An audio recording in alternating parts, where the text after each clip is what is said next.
প্রায় ১ বছর ধরে ভিজিট ভিসা নীতি আগের চেয়ে অনেক শিথিল করেছে কানাডা।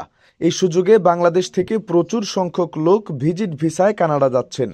তবে দেশের মধ্যে সবচেয়ে বেশি ভিজিট ভিসায় কানাডা যাচ্ছেন সিলেটের তরুণরা। সিলেটের শতাধিক কনসালটেন্সি ফার্ম ও ট্রাভেলস কানাডার ভিসা প্রসেসিং করছে।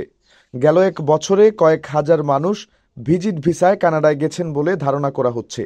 কানাডায় বসবাসকারী কোনো নাগরিকের ইনভাইটেশন থাকলে ভিসা প্রাপ্তির সম্ভাবনা বেশি, এমন ধারণা থেকে এখন কানাডা গমনেচ্ছু সিলেটিরা ইনভাইটেশনের খোঁজে নেমেছেন। চলতি বছরের শুরু থেকে কানাডা সরকার তাদের ভিজিট ভিসা নীতি শিথিল করে। বাংলাদেশ থেকে বিভিন্ন পেশার লোকজন ভিজিট ভিসার জন্য আবেদন করেন। বেশিরভাগ আবেদনকারীর ভিসাও হয়ে যায়। এতে কানাডার ভিজিট ভিসা নিয়ে মানুষের মধ্যে আরও আগ্রহ বাড়ে। কেউ একা, আবার কেউ সপরিবারে কানাডার ভিজিট ভিসার আবেদন করেন। ভিসা পেয়ে অনেকেই পাড়ি জমাচ্ছেন স্বপ্নের দেশ কানাডায়। ভিসা আবেদনের সাথে প্রয়োজনীয় কাগজপত্রের পাশাপাশি কেউ কানাডায় বসবাসরত আত্মীয় স্বজন ও বন্ধু বান্ধবের কাছ থেকে ইনভাইটেশন লেটারও সাবমিট করেন। আবার কেউ কেউ হোটেল বুকিং সহ আবেদন করেন। হোটেল বুকিং দিয়ে অনেকেই ভিসা পেলেও ভিসা প্রসেসিং প্রতিষ্ঠানগুলো আবেদনের ক্ষেত্রে ইনভাইটেশনকে গুরুত্ব দিচ্ছে। আবেদনকারীকে কানাডায় বসবাসরত কোনো আত্মীয় স্বজন কিংবা বন্ধু বান্ধব থাকলে ইনভাইটেশন লেটার আনতে উদ্বুদ্ধ করছে। অনেক প্রতিষ্ঠান টাকার বিনিময়ে ইনভাইটেশনও ম্যানেজ করে দিচ্ছে।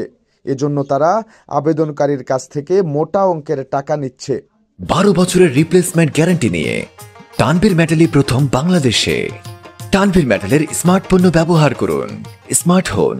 কোনো প্রতিষ্ঠান ইনভাইটেশন সহ আবেদনের জন্য প্রয়োজনীয় সকল সহযোগিতাও দিচ্ছে।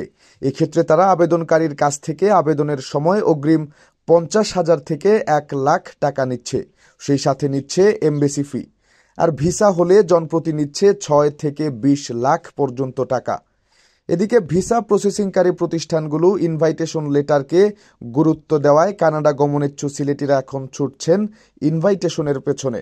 কানাডায় অবস্থানরত আত্মীয় স্বজন ও পরিচিতজনদের কাছ থেকে ইনভাইটেশনের জন্য অনুরোধ করছেন। কেউ কেউ পরিচিতজনদের ইনভাইটেশনের বিনিময়ে টাকাও অফার করছেন। কিন্তু অনেকে ইনভাইটেশনের ব্যবস্থা করলেও ভিসা আবেদন রিফিউজ হওয়ার ঘটনা ঘটেছে। ভিসা প্রসেসের কাজে নিয়োজিত কয়েকটি প্রতিষ্ঠানের কর্ণধারদের সাথে কথা বলে জানা গেছে, কানাডার ভিজিট ভিসার জন্য ইনভাইটেশন খুব গুরুত্বপূর্ণ নয়। কানাডা সরকার ভিসা দেওয়ার ক্ষেত্রে আবেদনকারীর যোগ্যতা যাচাই করে।